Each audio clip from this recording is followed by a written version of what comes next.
Work. What are we doing tonight? Are you going to verbalize stuff? Yeah. Okay. What do we got? I'm sorry, what? Geometric sequences. Yes. Okay. So the first problem is write an expression for the nth term of the geometric sequence and then find it for 20 terms. Okay. And then the given is a sub 1 equals 16, a sub 2 equals 8, negative 8. Negative 8? Yes. Okay. What's the general formula for the nth term for a geometric sequence?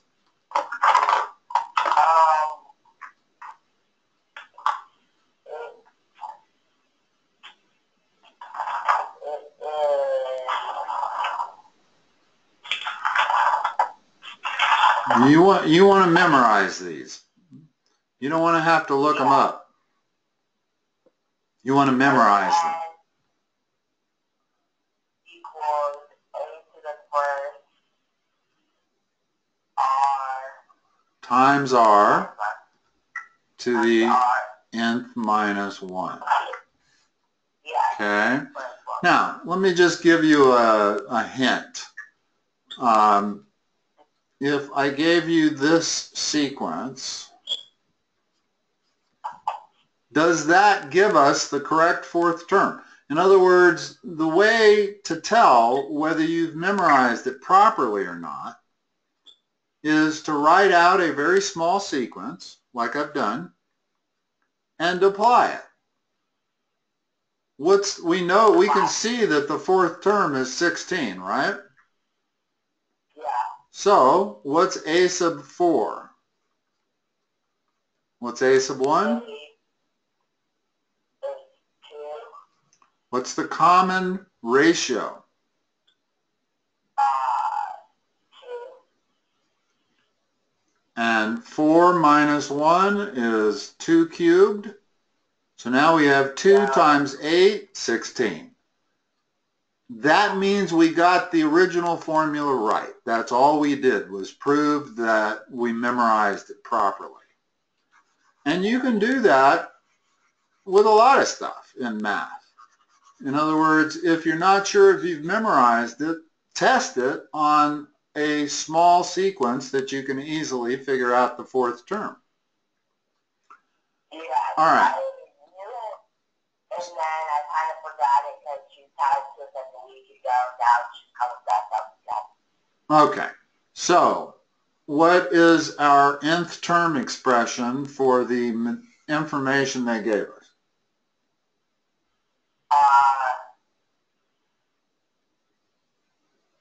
What's a sub 1?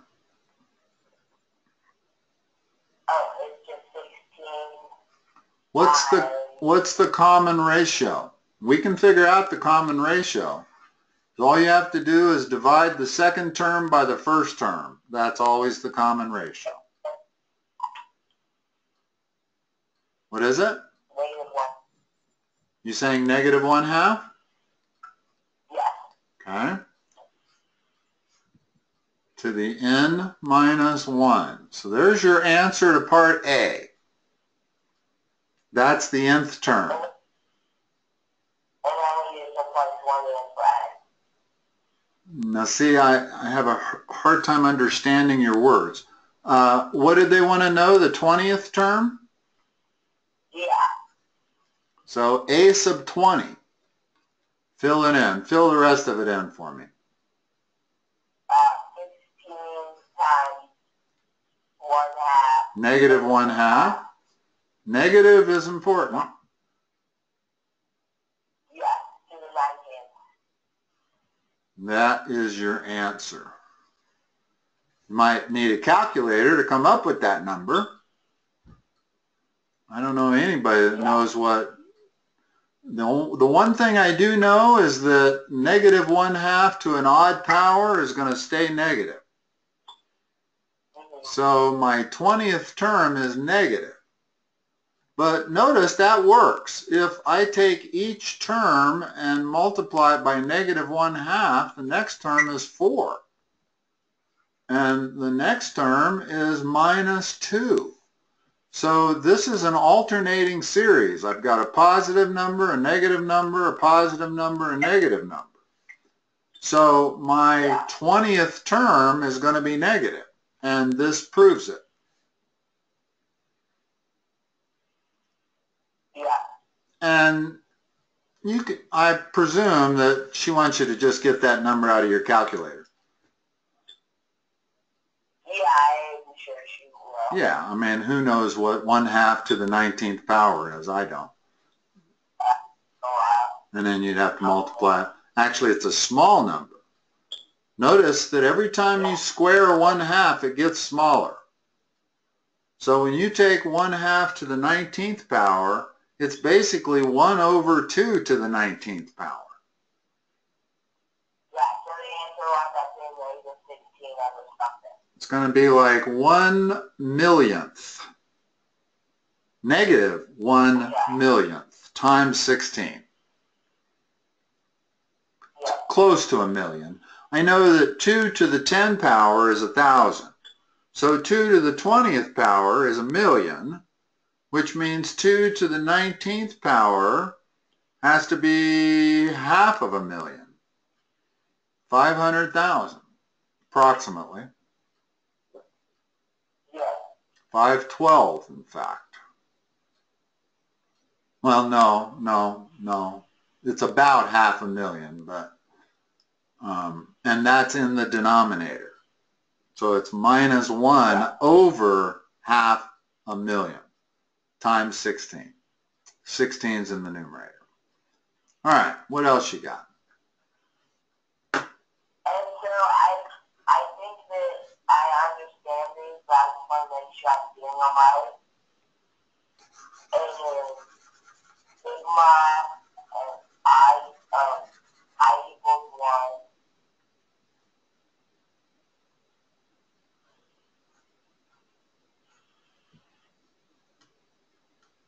To what?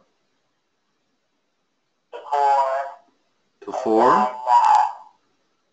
then, What? 1/2 PPI. Like this? Yeah. Okay. So the sigma means sum. Yeah. So we need, let's write the first 4 terms out. What's the first term? When I is equal to 1. Okay? And sigma means we're adding them. So what's the second term? 1/4. What's the third term? 8. And the fourth term? 1/16.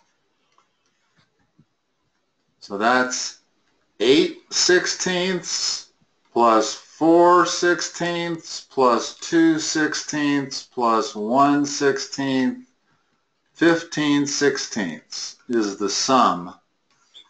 That whole thing is equal to 15/16. So that's similar to the arithmetic. I was just making sure.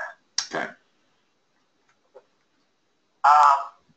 And then to this one, find the sum of the infinite geometric series.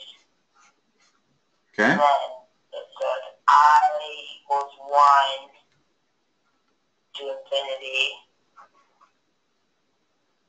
And then 7/8 in parentheses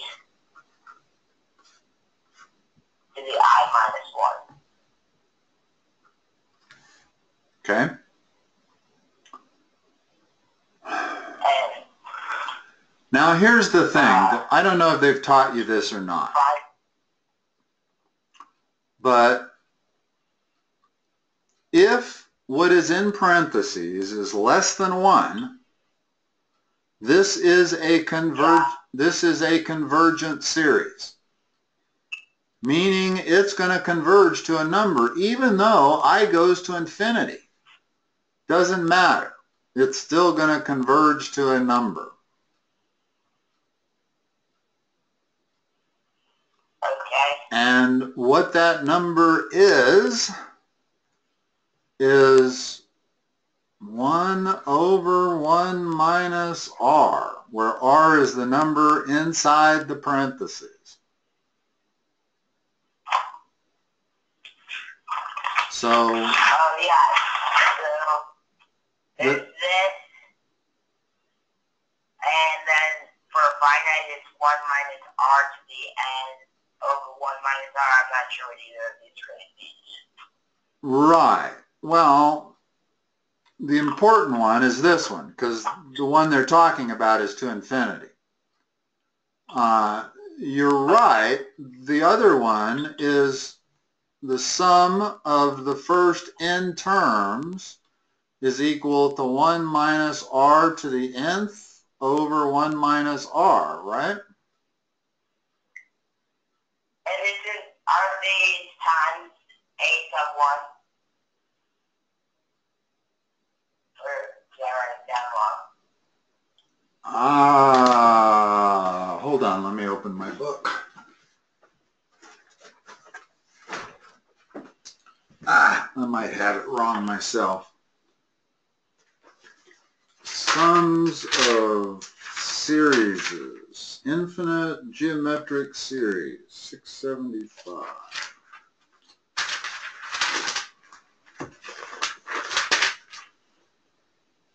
Oh, yes, it is a sub 1 in the front times all of that. So that's s sub n. But if you have an infinite series, yeah, it's also a sub 1 up there. All right, so those are the two formulas. Those are the two formulas. What's that? I'm with you now. Okay. Now, what's the first term? That's a sub 1, but what is the first term here? 1 minus 1, is it just 1? What's 1 minus 1? Yeah, it's zero, and any number to the 0 power is 1. So a sub 1 is 1. What's r?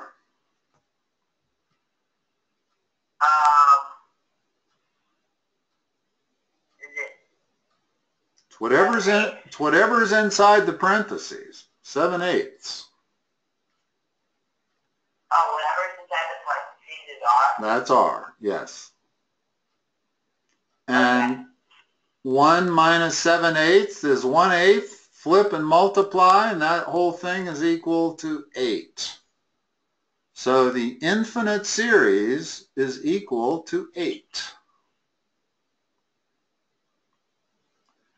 And that's a little bit strange for most people, because when you think of infinite, if I have a string of numbers and they're all positive and I'm adding them all together out to infinity, how can it be equal to a number? Why is the answer not infinity? But the reason is that infinite series where r is less than 1 don't go to infinity. They are called convergent series. When you have infinite series, you have one of two types. You either have a convergent or a divergent. A divergent series goes to infinity, and it's not even worth talking about. Okay? If I made this 9/8 instead of 7/8, now the number inside the parentheses, r, is greater than 1. That's a divergent series. That goes to infinity. Turn the 8 on its side. What?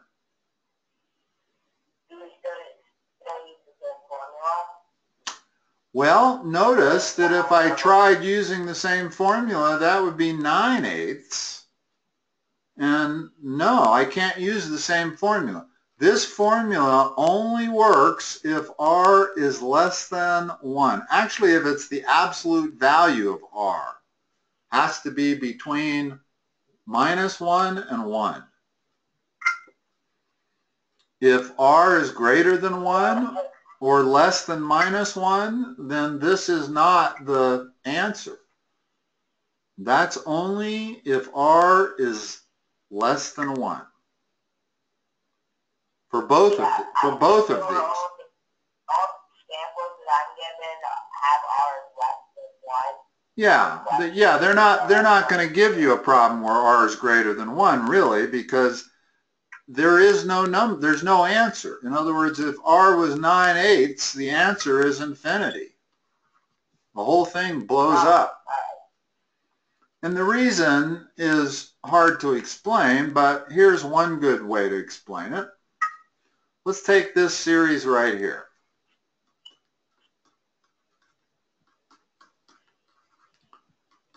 Notice that the numbers are always positive and they're always go out forever. Well, that is 1 over I. Gotta hate using I. Let's use n. N goes from 2 to infinity. Excuse me. It's 1/2 to the nth. Hold on. The series that I just wrote can be written like this. Okay? In other words, this right here is equal to that series with ... goes on forever. Now, notice what r is. This is definitely a geometric series. You can see that from the series. Common ratio of 1/2. Now, what would this add to? Well, let me draw a little picture and you'll see what it adds to. If I take a square and I divide it in half, there's half of it. I take the other half, divide it in half, there's a fourth. Take that, divide it in half, there's an eighth. Divide that in half and you got a 16th. You can see where I'm going with this? The sum of all of these out to infinity is equal to the square, which is 1. So that series is equal to 1. Now, does it follow our rule? Remember, the sum is equal to a sub 1 over 1 minus r. Well, a sub 1 was 1/2. So it's 1/2 divided by 1 minus 1/2, or another half, equals 1. So whether I do it by drawing a picture of a square and dividing it up doesn't matter. The easier way to do it is to use that formula. Okay? But it does kind of clear up how you can have an infinite series be a finite number. This is an infinite series, but it produces a finite answer of 1. And here's what's really going to blow your mind. This series is infinite. This does not go to a number.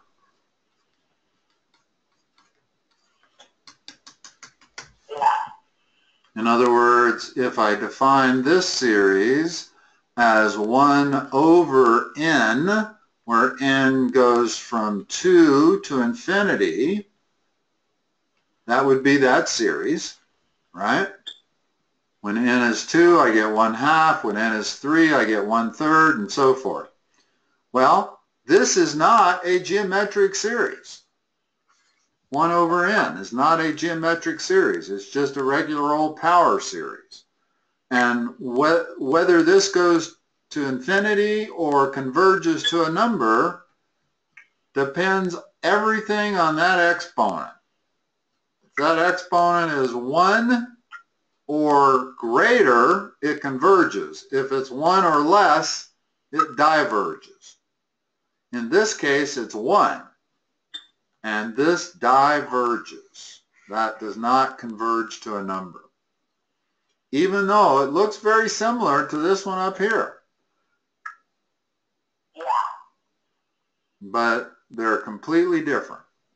One has meaning. Divergent series don't really have any meaning. Mathematicians don't even talk about it. The only series that are worth talking about are ones that are convergent. And there's a whole chapter in calculus about the difference between convergent and divergent series, and that one chapter is like a 3-month course. It's the hardest part of calc. It's Calc C, is when you start talking about series and whether they converge or diverge. All right, you got some more problems? You got 6 minutes here? Yeah. Well, sigma I equals 1 times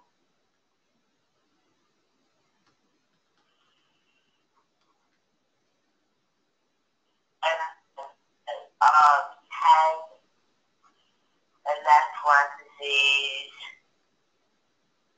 3 What's that? 3/5 To the I? to the I minus 1. Okay. And it says we can use a calculator. And what do you have to figure out what this sum is? Yeah. Okay. Well, the sum, this is not an infinite sum, so it's an nth term sum. And we know it's a sub 1 times 1 minus r to the n all over 1 minus r. Okay? Well, what's a sub 1? It's 1 times 10 so 10. Correct. So I can cross that out and put 10. What's r? 3/5. So we've got 1 minus 3/5 to the n, well, to the 10th, right? In other words, what I'm really doing is s sub 10. I'm finding the sum of the first 10 terms of this series, and that's got to be divided by 1 minus 3/5.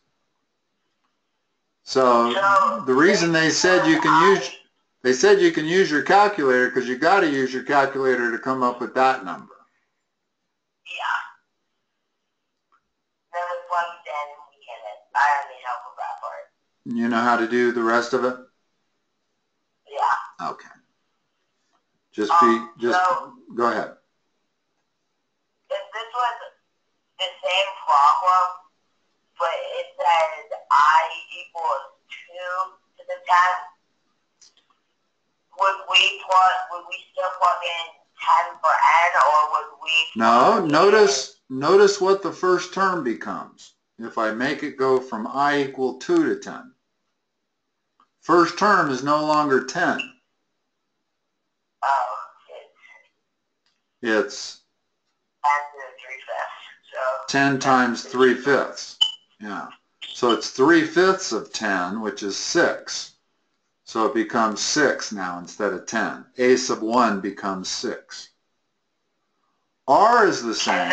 R doesn't change. R is still 3/5. Yeah. But now the question is, the question is am I doing S sub 10 or S sub 9?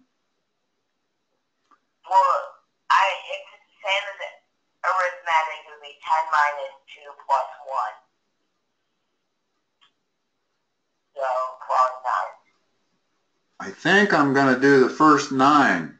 In other words, what this means is I'm going to take the sum of the first 9 terms of this sequence.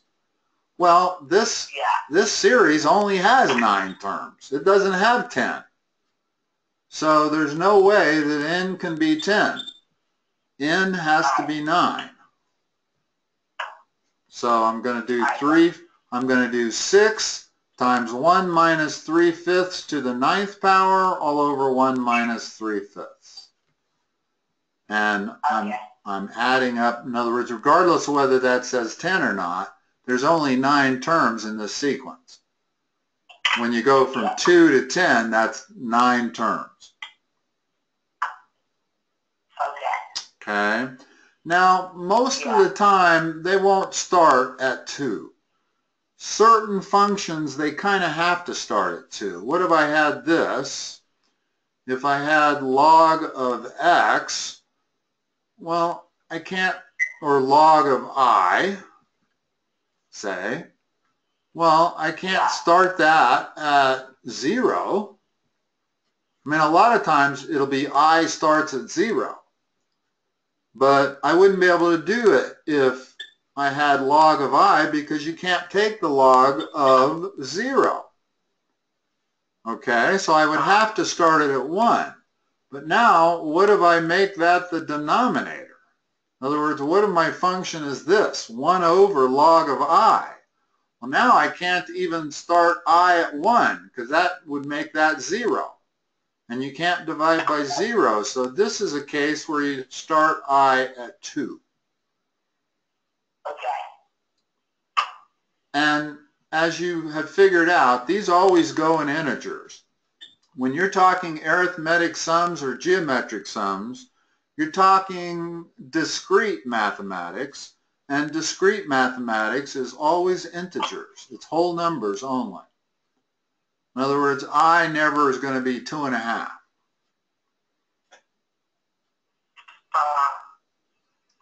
But you can start I wherever you want.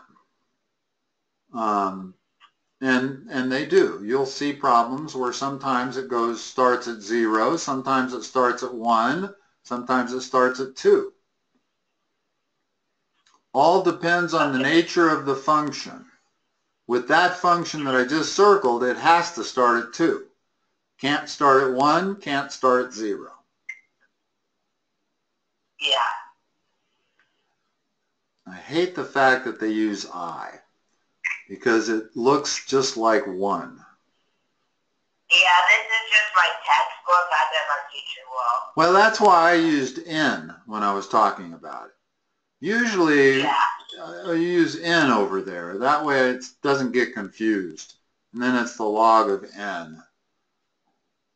And yeah, some of them have I, some have N. Yeah, you can use whatever letter you want. The key is to use a letter that's not going to be confusing. Well, if you use I, you're going to mix up your ones and your I's real easily. Yeah. So that's why I prefer to use N or K. That's the other common one. Yeah. All right, Max, you good to go for this evening, or you have any last questions? No, I think I'm good to go. Sounds good. Get a microphone. They're only like $10 or $15. Yeah, I will. They're not expensive at all. In fact, the one I would recommend you getting is a headset that's got a microphone and the speakers are built into the headset. And then you don't disturb anybody else that happens to be around you. Yeah. Although I don't have a headset. I use a standalone mic. It's like a tripod. Sits about 4 inches away from my mouth. Okay. Okay? All right. Yeah. Have a good one. I'll talk to you next time. All right, bye. Bye-bye.